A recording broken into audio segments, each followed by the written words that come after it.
हाल ही में बांग्लादेश के अंदर जब से तारिक रहमान सरकार आई, थोड़ा सा भारत में राहत की खबर रही। खबर इस बात की कि कहीं ना कहीं बांग्लादेश में अब इस तरह जैसे पहले मोहम्मद यूनुस के टाइम पर आए दिन भारत विरोध में नारे या प्रोटेस्ट सुनाई पड़ते थे, अब वो सुनाई नहीं पड़ते हैं। ऐसे में शेख हसीना ने भी कहा है कि वो वापस लौट जाएंगी, ये सुर्खी भी हमने सुनी।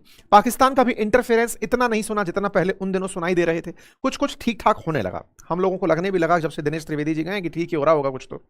लेकिन इस बीच में खबर आती है, और खबर यह है कि बांग्लादेश में जो बांग्लादेश के सेना प्रमुख हैं वो तुर्की की यात्रा पर जा रहे हैं। वकार उर रजा नाम है इनका। तुर्की की यात्रा पर जा रहे हैं। बोले जा सकता है, कोई भी देश कहीं भी यात्रा पर जा सकता है। 5 दिवसीय यात्रा पर जा रहे हैं। बोले ठीक है, चले जाने दो, क्या इशू है। इशू ये है कि इनसे मिलने अभी इसी हफ्ते आसिम मुनीर भी गए हुए थे। आसिम मुनीर से मुलाकात होती है और उसके तुरंत बाद आपसे मुलाकात का समय आ जाता है। आसिम मुनीर की मुलाकात, और आसिम मुनीर को इस देश ने अपने देश का सर्वोच्च सेना पदक सम्मानित करने के लिए दे दिया। तो सवाल वहीं आकर खड़ा हो गया, इसका मतलब क्या अभी भी कुछ कुछ चल रहा है? या तारिक रहमान भी कहीं ना कहीं मोहम्मद यूनुस के दिखाए रास्ते पर ही भारत विरोध में आगे बढ़ रहे हैं? क्योंकि अल्टीमेटली ये सारी कवायद, अगर इस रिलेशन को समझने में किसी को दिक्कत हो तो इतना समझ लीजिए कि तुर्की पाकिस्तान आधी कटी रोटी हो रखे हैं। अब ऐसे में इन दोनों का साथ होना और पाकिस्तान के साथ, पाकिस्तान के कहने पर, जिसका पाकिस्तान का इतना सम्मान वहां हो रहा हो, वहां बांग्लादेश के सेना प्रमुख को बुलवाया जाना और बुला करके खुद अपनी तरफ से रक्षा डील। तो आज मैं आपके सामने ये बताने के प्रयास में हूं कि क्या अभी भी भारत के लिए बांग्लादेश में चिंता खत्म होने की बात है या नहीं है। क्योंकि बांग्लादेश में जिस तरह के हालात हैं वो ऊपर से सुपरफिशियली नहीं दिखाई दे रहे, लेकिन डिप्लोमेटिकली अगर कुछ तैयारियां हैं तो भारत के लिए क्या चिंता का विषय है। क्योंकि ये महाशय जब थे तब इन्होंने तो पाकिस्तान का बिल्कुल हैंड इन हैंड ही कर दिया था। अगर थोड़े दिन और रह जाते तो शायद ये कह देते कि 1971 में गलती हो गई थी, वापस से पाकिस्तान ही बन जाते हैं। मतलब ये बहुत तेजी से लौट रहे थे। ऐसे में अब अर्धगन के सहारे वही सब जो हो रहा है ये अपने आप में एक चर्चा का विषय है। क्योंकि शनिवार की सुबह ही बांग्लादेश के जो जनरल हैं वकार उर जमा, वो यात्रा पर निकल चुके हैं। 5 दिवसीय यात्रा है और इसके लिए इन्हें बाकायदा प्रॉपर तरीके से इन्वाइट किया गया है उस समय जब आसिम मुनीर यहां पर जाकर लौटे हैं। चलिए साहब, तो ये आसिम मुनीर के साथ तस्वीरें पहले देख लीजिए। ये 14 जुलाई की है और 19 जुलाई को आप पहुंच जाते हैं। पहले आसिम मुनीर का सम्मान और उनके गले में पदक डलता हुआ देख लीजिए। अब थोड़ा सा इनके बारे में भी जान लीजिए, ये कौन है। असल में शेख हसीना के रिलेटिव हैं। अब आप कहेंगे शेख हसीना के रिलेटिव हैं तो इनको तो नहीं भेजना चाहिए। असल में शेख हसीना के समय पर ही ये जनरल बने थे, लेफ्टिनेंट जनरल वकार उस जमा। उस समय जब शेख हसीना प्राइम मिनिस्टर हुआ करती थी वर्ष 2024 में, तब इन्हें लेफ्टिनेंट जनरल से जनरल बनाया गया था। ये उस समय की तस्वीरें हैं। ये शेख हसीना के रिलेटिव भी बताए जाते हैं, मतलब इनकी बहन के पति कहे जाते हैं रिलेटिव्स में, चाची के चाचा के कुछ टाइप से। ठीक है, रिलेटिव्स भी हैं और ये सब सेना प्रमुख भी बनते हैं। लेकिन सेना प्रमुख बने 2024 में। अगस्त 2024 में आप जो हुआ वो सबके सामने है। शेख हसीना के लिए वहां से फरमान आ जाता है। शेख हसीना अगस्त 2024 में छोड़कर वहां से निकलती हैं। जब शेख हसीना निकलती हैं तो शेख हसीना का रिलेटिव जो जनरल है, उन्होंने कितना अच्छे से बांग्लादेश के अंदर सब कुछ संभाला, वो अब बांग्लादेश में बड़ा चर्चा का विषय बना हुआ है। सोचिए, ये तारीखों पर अगर आप नजर डालें तो 5 अगस्त को शेख हसीना निकलती हैं। 7 अगस्त 2024 को ये खुद अनाउंस करते हैं वकार उस जमा कि शेख हसीना जा चुकी हैं, अब अंतरिम गवर्नमेंट बनाई जाएगी। और उस अंतरिम गवर्नमेंट के अंदर मोहम्मद यूनुस आते हैं। यानी शेख हसीना के प्रति वफादारी नहीं दिखाई से मतलब देश के प्रति वफादारी, लोकतंत्र के प्रति वफादारी कि चलो जनता ने हटा दिया, चलो कोई बात नहीं, अब अगर अंतरिम सरकार बननी है बना देते हैं। अंतरिम सरकार बनाते हैं, उसके बाद में फिर अनाउंस करते हैं कि 2025 के एंड तक हम लोग इलेक्शन करवा देंगे। यानी कि मात्र 1 साल के भीतर भीतर बांग्लादेश में बाई इलेक्शन होगा। ये बाई इलेक्शन अनाउंस कर देते हैं, वही वाले इलेक्शंस जो कि आपको जिसके माध्यम से ये तारिक रहमान चुनकर के आए। इनके द्वारा पूरी तरह जिस समय बांग्लादेश के अंदर भारत विरोध में या तमाम चीजें मोहम्मद यूनुस के द्वारा की जा रही थी, उस समय यह प्रयास किए जा रहे थे कि बांग्लादेश में री इलेक्शन हो। इनके प्रयासों से बांग्लादेश में री इलेक्शन होते हैं। मोहम्मद यूनुस लगातार सारी हरकतें कर रहे होते हैं कि कैसे भारत के खिलाफ बयानबाजी को युद्ध तक ले जाया जाए। ये उससे भी बचा करके बांग्लादेश को निकाल ले जाते हैं। इतना ही नहीं, इस पूरी कहानी में ये इलेक्शन केवल करवाते ही नहीं है, बकायदा तारिक रहमान को वापस बुलवाते हैं, जो 17 साल से विदेश में फरारी काट रहे थे। फरारी काट रहे तारिक रहमान बांग्लादेश लौटते हैं, उनका पूर्व सम्मान के साथ स्वागत किया जाता है और करके फिर इलेक्शन कंडक्ट करवाए जाते हैं और उस इलेक्शन में तारिक रहमान प्रधानमंत्री बनकर आते हैं। अब देखिए, शेख हसीना के साथ रह लिए, मोहम्मद यूनुस के साथ रह लिए, अब तारिक रहमान की बारी थी। तारिक रहमान पद पर बैठते ही डे 1 में इन सबसे मुलाकात करते हैं, तीनों सेना प्रमुखों से। सबसे पावरफुल थल सेना का अध्यक्ष होता है पाकिस्तान के अंदर और यहां पर इनसे मुलाकात होती है। इनको मुलाकात में तारिक रहमान, सोचा यही जा रहा था कि पहले दिन ही पद से हटा देंगे, क्योंकि तुम शेख हसीना के समय से हो, तुम्हारा अब कोई टेन्योर सीमित बचा नहीं है, तुमको हट जाना चाहिए। लेकिन तारिक रहमान, तमाम चीजें हेडलाइंस चलती रही, फर्जी खबरें चलती रही, तारिक रहमान ने जनरल को हटा दिया, नहीं हुआ। तारिक रहमान ने बाकायदा वकार उस जमान को बनाए रखा। और जो सर्विस नियम है कि सेना के अंदर जनरल या तो 3 साल रहता है या 60 साल की उम्र तक रहता है। तो 60 साल तो ये इस साल हो गए सितंबर 2026 में, लेकिन इन्हें 3 साल वाला पद कार्यकाल की सितंबर अगले 2027 के अंदर आपको हटाया जाएगा, यानी कि इनको पूरा पद का कार्यकाल सुनिश्चित करके इनको दिया जून के अंदर, सॉरी। तो ऐसे में ये अगले 11 महीने अब बांग्लादेश के और रक्षा सहयोग में रहने वाले हैं। तारिक रहमान इन्हीं के साथ अपनी थल सेना के जितने भी अभी इन दिनों प्रैक्टिसेस चल रहे हैं उन कैंप्स में भी देखे गए और बाकायदा एक बढ़िया केमिस्ट्री इन लोगों के बीच में यहां पर ऑब्जर्व की गई।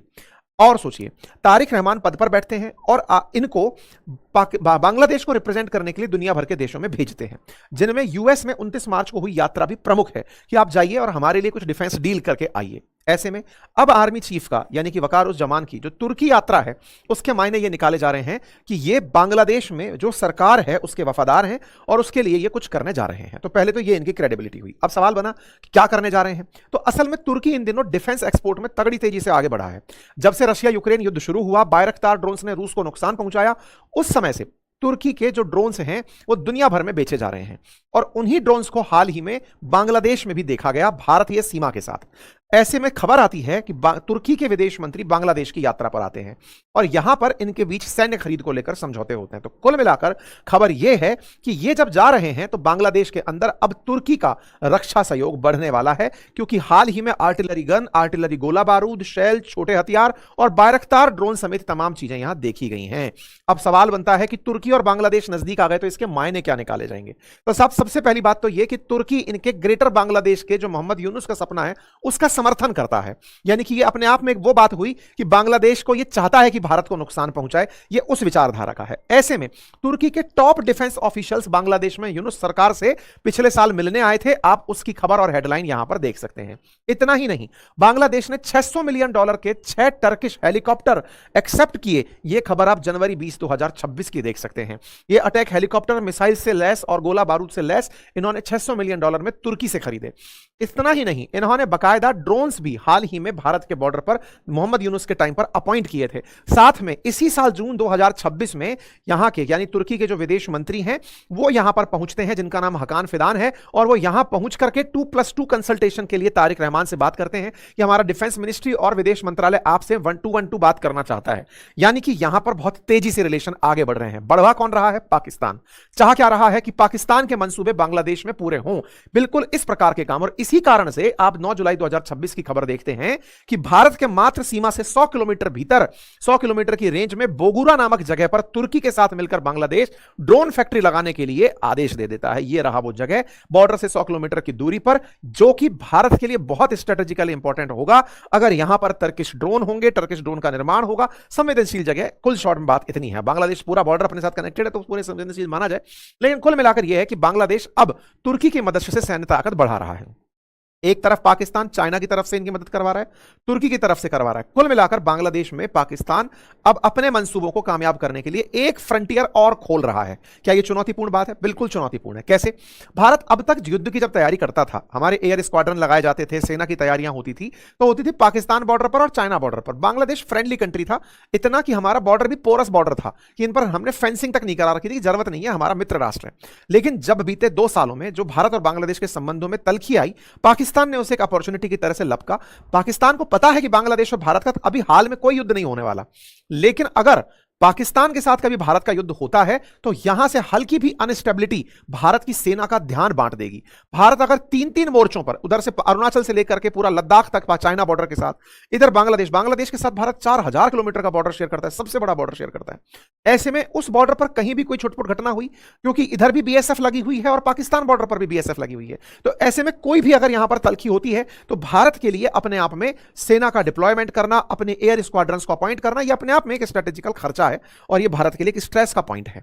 मतलब समझिए कि पाकिस्तान में इन दिनों जो कवायद चल रही हैं, खुद का घर नहीं देख रहे, लेकिन ये भारत को घेरने के लिए मल्टी लेवल पर तैयारियां कर रहे हैं। इंटरनेशनली देखा जाए, चाहे चाइना के केस में देखा जाए, तमाम तरीके से। और बांग्लादेश में जो हो रहा है वो तो ठीक नहीं है, लेकिन पाकिस्तान इंटरनेशनली जो कर रहा है, जैसे पाकिस्तान अमेरिका के साथ सही से रिलेशन को मेंटेन कर ले गया, और तो और डिफेंस पैक्ट के मामले में जो अभी इसने सऊदी को बेचा, वो कुवैत को बेचने की बात की जा रही है, डिफेंस पैक्ट करने की बात की जा रही है। चर्चा यह भी है कि पाकिस्तान तुर्की और कतर के साथ मिलकर के वैसी तैयारी कर रहा है, जो सऊदी डिफेंस पैक्ट हुआ था ना कि तुम्हारे लिए हम भी बम फेंक देंगे टाइप से। तो अब पाकिस्तान जो है ना वो तुर्की, सऊदी, बांग्लादेश इन सबको साथ लेकर एक बिल्कुल इस्लामिक नाटो बनाने की तैयारी कर रहा है कि हम सब साथ होंगे, कई मायनों में साथ होंगे अगर किसी एक देश पर हमला हुआ। सेल्फ डिफेंस में वो दुनिया के देशों को एक साथ लाने की जो कवायद कर रहा है, उस कवायद में कुछ हद तक सऊदी के साथ तो कामयाबी मिली भी है क्योंकि उसे डिफेंस मिला है, लेकिन अब बांग्लादेश में भी अगर वो मिलती है तो ये भारत के लिए एक चिंता का विषय है और भारत को निश्चित ही इस विषय में गहराई से बांग्लादेश के साथ रिश्तों को वैसे ही बहाल करने की आवश्यकता होगी जैसे शेख हसीना के दौर में थी। आपको क्या लगता है जरूर कमेंट बॉक्स में बताएं। चैनल पर नए हैं तो सब्सक्राइब